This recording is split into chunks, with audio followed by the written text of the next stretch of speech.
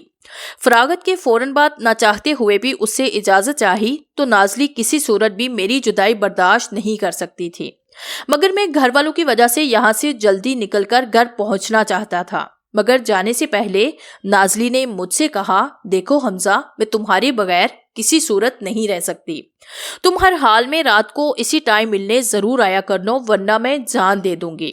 میں نے فوراً پیار سے اس کے نشیلے ربو پر ہاتھ رکھ دیا اور پھر اس نے کہا کہ میرے گاؤں آنے کی جرت کبھی بھی مت کرنا، کیونکہ اگر کسی کو ہمارے پیار اور ملن کی خبر ہو گئی تو میرا بوڑھا باپ کسی کو منہ دکھانے کے قابل نہیں رہے گا، اور ایسی صورت میں میرا اور تمہارا حقیقی ملن ناممکن ہو جائے گا۔ لیکن مجھے تو اس کی ہر شرط منظور تھی، کیونکہ میں تو اس حسینہ کا دیوانہ ہو چکا تھا اور اس کے بنا ایک پل بھی گزارنا میرے لیے ناممکن تھا۔ میں فوراً گھر کی جانب چل دیا۔ گھر میں سب میرا انتظار کر رہے تھے اور سب غصے میں تھے کہ رات کے 2 بجے تم کہاں سے آ رہے ہو۔ میں نے کسی بہانے سے انہیں راضی کیا اور سونے کے لیے اپنے کمرے میں چلا گیا۔ کافی دن چھٹیوں کے بعد اسکول گیا تو ساتھی ٹیچر نے کہا، حمزہ صاحب بغیر بتائے تقریباً پورا مہینہ کہاں گزار کر آئے ہیں؟ جناب چند ضروری فائلز تھی جو کہ آپ کا انتظار کر رہی تھی۔ بھلا ہو ہیڈ ٹیچرز کا جنہوں نے ابھی تک سب کچھ سنبھالا ہوا ہے، اور جناب کی روزی بچی ہوئی ہے، اور آپ گھر سے بھی 21 دن بنا بتائے غائب رہے اور اتنے کمزور دکھائی دے رہے ہیں جیسے خدا نہ خواستہ کسی بیماری میں مبتلا ہو۔ ہیڈ جتنے منہ اتنی باتیں، کوئی میرے باتوں سے مطمئن ہوا اور کوئی نہیں، کیونکہ جھوٹی باتوں اور جھوٹے دلائل سے سب کو مطمئن کرنا ناممکن ہے۔ البتہ محکمانہ کارروائی سے میری ایک ترقی روک دی گئی، نوکری بچ گئی۔ سیکنڈ ٹائم میں نے کلینک بھی بند کر دیا، حالانکہ میں اپنے علاقے کا ایک نامور ہومیو فزیشین تھا۔ اللہ نے میرے ذریعے کتنے ہی بے اولاد جوڑوں کو اولاد کی دولت سے مالا مال کیا تھا۔ بے شمار دائمی مریض میری دعاؤں سے شفا یاب ہوئے تھے۔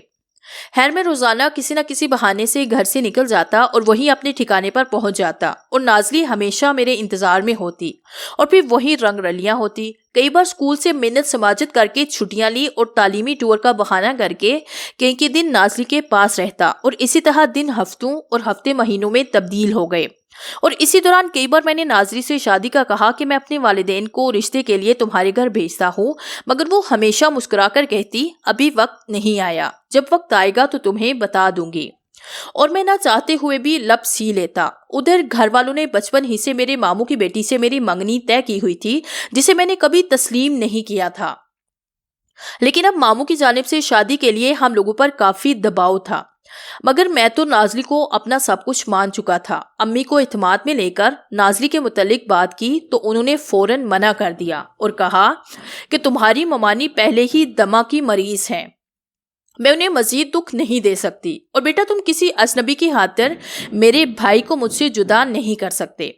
دوسری جانب میں نے ناظر سے بہت کہا کہ میرے گھر کے حالات ہمارے بارے میں سازگار نہیں ہیں، پلیز شادی کا ایک کوئی نہ کوئی راستہ نکالو۔ میں نے اس کی محبت میں اندھے پن کا مظاہرہ کرتے ہوئے کورٹ میرج کا آپشن بھی دیا کہ اگر تمہارے ابو نہیں مانتے تو میں ان کے پاؤں پکڑ کر تمہیں مانگ لوں گا، مگر اس نے مجھے نہ صرف ابھی منع کر دیا بلکہ میری تمام باتوں کو ہوا میں اڑا دیا۔ مجھے بڑا دکھ ہوا، ناظری سے پوچھنا چاہا کہ آخر کون سی بات یا مجبوری ہے جو تم شادی کی حامی نہیں بھرتی، مگر وہ ہمیشہ ساحرانہ مسکراہٹ سے بات ٹال دیتی، مگر میں اس کی محبت میں گم کچھ نہ کہہ پاتا۔ اتفاق سے انہیں دنوں میری ممانی جان فوت ہو گئی. ابو کی طبیعت شوگر کی وجہ سے ناساز تھی اور بہن کے ایگزامز شروع ہونے والے تھے، اس لیے بحالت مجبوری مجھے فوراً امی کے ساتھ ممانی کے گھر جانا پڑا. ماموں کا گاؤں ہمارے شہر سے تقریباً 500 کلومیٹر کے فاصلے پر تھا اور اسی وجہ سے ہم سالوں سال بعد ہی وہاں جاتے تھے اور ممانی کی وفات پر جانا ضروری تھا. نازلی کے پاس موبائل فون کی عدم موجودگی کی وجہ سے میرا اس سے رابطہ نہ ہو سکا. خیر ممانی کے گھر ہمیں 5 دن لگ گئے اور میرے لیے یہ دن قیامت سے کم نہیں تھے. پوری رات میں جا کر گزارتا. میری منگیتر سائمہ دل و جان سے میری خدمت کرتی. ماں کی فوتگی کے باوجود وہ ہر طرح سے میری خدمت کرتی. وہ اعلیٰ تعلیم یافتہ اور گورنمنٹ ملازمہ تھی مگر مجھے اس سے کوئی سروکار نہیں تھا. میں تو بس نازلی کو اپنا سب کچھ مان چکا تھا. خدا کر کے ہم گھر واپس آئے اور میں نے رات ہوتے ہی دوستوں کا بہانہ کر کے ریلوے اسٹیشن کی راہ لی، مگر گھنٹوں انتظار کے باوجود نازلی مجھے کہیں نظر نہ آئی اور میں آدھی رات گھر کو پلٹا. پھر روزانہ میں وہاں جاتا مگر نازلی مجھے نہ ملتی. کئی بار دل میں خیال آیا کہ اس کے گاؤں چلا جاؤں مگر پھر اس کے بوڑھے باپ کی عزت کی خاطر اور نازلی کی جدائی سے ڈر کر بڑھتے ہوئے قدموں کو روک لیتا. اس طرح 20 دن گزر گئے اور میری حالت غیر ہونے لگی. میں نے عزت کی خاطر کسی دوست کو ہمراز بھی نہ بنایا. میری صحت اس کی جدائی کی وجہ سے دن بدن گرنے لگی. مسلسل بخار رہنے لگا. ڈاکٹر ہونے کے باوجود صحت انتہائی کمزور ہو گئی. حتیٰ کہ ایک دن بلڈ پریشر گرنے سے بے ہوش ہو گیا. پھر ہاسپٹل میں داخل ہونا پڑا. بہت علاج کروایا مگر افاقہ نہ ہوا. اب میرے صبر کا پیمانہ لبریز ہو گیا تھا. میں نے اسکول میں چھٹیوں کے لیے محکمہ میں 1 مہینے کا میڈیکل ٹیسٹ بنوا کر انہیں دیا اور ایک دن ہمت اور جرت سے کام لے کر نازلی کے گاؤں کی طرف چل دیا. میں پہلے کبھی اس علاقے کی طرف نہیں گیا تھا، بس کبھی کبھی اس روڈ سے گزر جاتا تھا. اور ویسے بھی یہ علاقہ بڑا پسماندہ اور شہر سے بہت زیادہ دور پہاڑیوں کے درمیان واقع ہے. ابھی میں ریلوے اسٹیشن سے گاؤں کی جانب تھوڑی دور ہی پہنچا تو درختوں کے جھنڈ کے آگے گاؤں کے راستے میں پہلے ایک قبرستان آتا ہے جو ہے تو چھوٹا مگر لگتا کافی پرانا تھا. میں قبرستان دیکھ کر حیران ہو گیا کہ نازلی رات کو ہمیشہ اسی قبرستان سے گزر کر ریلوے اسٹیشن تک پہنچتی ہوگی. پھر سوچا محبت اندھی ہوتی ہے، وہ محبت میں پاگل ہو کر اور ہر مصیبت کو برداشت کر کے ہی آتی ہوگی. یہی باتیں دل میں سوچتے سوچتے اور مختلف خدشات کے ساتھ قبرستان میں داخل ہو گیا. جب میں قبرستان میں بالکل درمیان میں پہنچا تو مجھے شدید سردی کا احساس ہوا. ویسے تو یہ دسمبر کی سرد رات تھی مگر اس وقت سردی اتنی شدید محسوس ہو رہی تھی کہ جیسے رگوں میں خون جم گیا ہو. اور اسی ٹائم میرے ارد گرد اور میرے جسم سے نازلی کے نرم و ملائم بدن کی خوشبو مجھے واضح محسوس ہو رہی تھی. قبرستان میں مجھے ایسے محسوس ہوا جیسے کوئی غیر مرئی طاقت مجھے روکنا چاہتی ہو، مگر میں قبرستان سے نکل کر گاؤں کی جانب چل دیا. کافی فاصلہ طے کرنے کے بعد میں قدرے اونچائی پر بنے ایک نہایت خوبصورت گاؤں میں پہنچ گیا. یہ گاؤں پہاڑیوں میں واقع تھا. ہر طرف سبزہ نظر آ رہا تھا. گاؤں میں ایک خوبصورت ندی تھی. غرض کہ وہ گاؤں بڑا ہی خوبصورت تھا لیکن لوگوں کی چہل پہل بہت کم تھی. میں سہما ہوا تھا اور براہ راست نازلی کے متعلق کسی سے پوچھ گچھ بھی نہیں کر سکتا تھا. آج مجھے اپنی بے وقوفی پر بڑا غصہ آیا کہ میں نے کبھی نازلی کے ابو کا نام اور پیشہ نہیں پوچھا تھا، مگر اب تو میری نظریں صرف نازلی کو تلاش کر رہی تھی. میں دیوانوں کی طرح گلی گلی اور گھر گھر نازلی کو تلاش کرنے کی غرض سے نگاہ ڈال رہا تھا اور لوگ مجھے کھا جانے والی نظروں سے دیکھ رہے تھے. کچھ آدمی نے مجھ سے گاؤں آنے کا سبب بھی پوچھا تو میں نے کہا کہ گورنمنٹ ملازم ہوں، اس گاؤں کا سروے کرنے آیا ہوں. سارا دن گاؤں میں میری نزلیں نازلی کو تلاش کرتی رہی مگر مجھے میری مراد نہ ملی. آخرکار میری نظر ایک بوڑھی عورت پر پڑی جو گاؤں کے کونے میں چنے اور مکئی کے دانے بھون کر فروخت کر رہی تھی. اس کے ارد گرد چند عورتیں اور بچے جمع تھے. میں نے بھی اس عورت سے کچھ چنے خریدے اور سلام دعا کی. جب عورتیں اور بچے وہاں سے چلے گئے تو میں نے اسی عورت کو مکمل اعتماد میں لے کر اور لالچ دے کر اپنا مدعا اس کے سامنے رکھ دیا. نازلی کا نام سن کر اس نے مجھے سر سے پاؤں تک دیکھا اور کہا، بیٹا شکل و صورت تو تم سمجھدار پڑھے لکھے لگتے ہو. مگر اتنا کہہ کر وہ چپ ہو گئی اور بولی، بیٹا نازلی تم سے ملی ہو ایسا تو ممکن ہی نہیں ہو سکتا. تم جس لڑکی کی بات کرتے ہو وہ کوئی اور لڑکی ہوگی. مگر میں نے جب اسے نازلی کا مکمل حلیہ اور نشانیاں بتائی تو وہ سر پکڑ کر بیٹھ گئی اور گہرا سانس لے کر بولی، اچھا تو تمہیں نازلی سے ملنا ہے تو چلو میرے ساتھ. وہ ایک چھوٹی سی پگڈنڈی پر چلنے لگی اور بولی، بیٹا نازلی میری بھتیجی ہے اور وہ نہایت خوبصورت اور سلجھی ہوئی لڑکی تھی. لفظ تھی سن کر میں چونک سا گیا۔ بوڑھی عورت نے میرے چہرے کو دیکھا اور میری حیرانگی کو بھانپتے ہوئے ساحرانہ سی مسکراہٹ کے ساتھ آگے بڑھ گئی، اور میں بھی سوچوں کے سمندر میں گم پیچھے پیچھے ہو لیا۔ چلتے چلتے وہ قبرستان میں داخل ہو گئی اور میں حیران ہوا کہ پورے گاؤں کا راستہ تو ختم ہو گیا، یہ بوڑھی آخر کہاں جا رہی ہے؟ پھر میں نے سوچا کہ شاید قبرستان کے کسی دوسرے کونے میں میری جان کا گھر ہو۔ دل میں ناظری سے وصال کی دعائیں مانگ رہا تھا، اس کا پری جیسا چہرہ بار بار آنکھوں میں آ رہا تھا، دل دھک دھک کر رہا تھا، اور میں سوچ رہا تھا کہ مجھے سامنے دیکھ کر ناظری کا رد عمل کیسا ہوگا۔ قبرستان کے بالکل درمیان پہنچ کر وہ عورت رک گئی اور ایک قبر کی طرف اشارہ کر کے بولی، بیٹا مل لو اپنی ناظری سے، اور قبر کے سرہانے لگی تختی پر بھی نظر مار لو۔ میرا ذہن معاف ہو رہا تھا، میرے پاؤں تلے سے زمین نکلتی ہوئی محسوس ہو رہی تھی، پورا جسم کانپ رہا تھا۔ جب میری نظر تختی پر پڑی تو میں حیران رہ گیا کہ ناظری کی تاریخ وفات پورے 21 سال پرانی تھی۔ حیرانگی اور دکھ کے ملت جلے تاثرات سے پتہ نہیں کب میری آنکھوں سے آنسو جاری ہوئے، کب تک بہتے رہے۔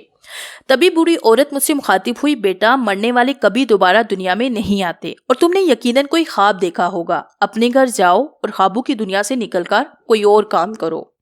کافی دیر سکتے کی حالت میں رہ کر پھر میں نے اس عورت سے پوچھا، اے نیک بخت، مجھے ناظری کے حالات زندگی کے بارے میں کچھ تو بتائیں۔ تب وہ بولی، آج سے تقریباً 25 سال پہلے جب ناظری کی عمر 18 برس تھی تو یہ پورے گاؤں میں سب لڑکیوں سے حسین تھی، ماں باپ کی آنکھ کا تارا تھی، والدین نے اسے بڑے نازوں سے پالا تھا، اسی لیے پیار سے اسے نازلی پکارتے تھے، حالانکہ اس کا اصل نام سونیا تھا۔ بچپن ہی سے اس کی ماں گزر گئی اور اس دنیا میں یہ دونوں باپ بیٹی ہی رہ گئے۔ ایک دن یہ ریل گاڑی کے ذریعے کسی دوسرے شہر گاؤں واپس آ رہے تھے کہ ریلوے اسٹیشن پر اترتے ہی تیز آندھی اور بارش ہونے لگی۔ تبھی اسی جگہ ایک لڑکا جس کا نام حمزہ تھا انہیں ملا، جس سے ناظری کو محبت ہو گئی۔ حمزہ اس دنیا میں بالکل اکیلا تھا، محکمہ جنگلات میں ملازم تھا۔ ناظری اور حمزہ کی محبت پورے علاقے میں محسوس ہونے لگی۔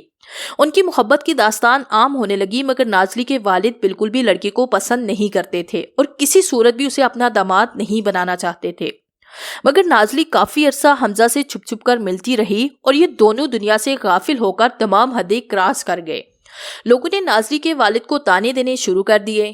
باپ نے اکلوتی بیٹی کو بڑا سمجھایا، پابندیاں لگائی، مگر وہ نہ مانی اور اپنے باپ کی عزت کی دھچیاں اڑاتی رہی۔ ایک دن جب وہ رنگ رلیوں میں مصروف تھے تو کسی مخبر کی خبر پر ناظری کے والد اور پھوپھا نے موقع پر دونوں کو رنگے ہاتھوں ایسی حالت میں دیکھا کہ برداشت نہ کر سکے، اور دونوں نے مل کر ناظری اور حمزہ کو کلہاڑیوں کی وار کر کے موقع پر ہی قتل کر دیا۔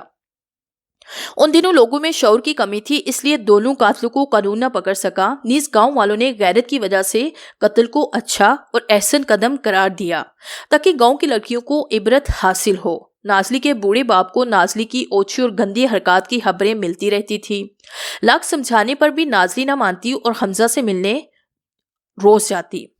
بوڑھا اور بے سہارا باپ آخر کب تک جیتا؟ 3 مہینوں بعد چل بسا، اور پھر کچھ عرصے کے بعد ان دونوں کا دوسرا قاتل یعنی میرا شوہر بھی لقمہ اجل بن گیا۔ یہ باتیں کرتی ہوئی وہ بوڑھی عورت واپسی کی راہ پر گامزن ہو گئی اور قبرستان سے نکل کر نظروں سے اوجھل ہو گئی۔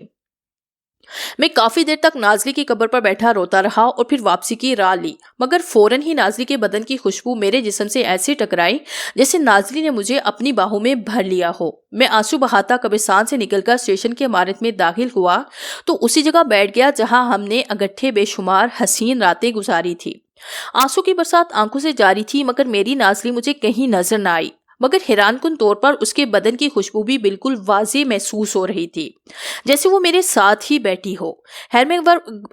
میں گھر واپس آ گیا اور اس دن سے آج تک اکثر میں اسی ریلوے اسٹیشن اور قبرستان میں اپنی ناظری کی قبر پر فاتح پڑھنے ضرور جاتا ہوں، مگر وہ دن اور آج کا دن ناظری کے دیدار سے محروم ہوں۔ میں نے آج تک شادی نہیں کی، بے شمار رشتے آئے، میں نے انکار کر دیا۔ میرے ابو فوت ہو چکے ہیں، بہن کی بھی شادی ہو گئی، امی کے پرزور اصرار کے باوجود میں نے شادی نہیں کی، مگر حیران کن بات یہ ہے کہ کبھی کبھی ناظری کے بدن کی خوشبو آج بھی میرے جسم سے آتی ہے۔ جب تیز آندھی اور بارش آتی ہے تو اسی ریلوے اسٹیشن پر ضرور جاتا ہوں۔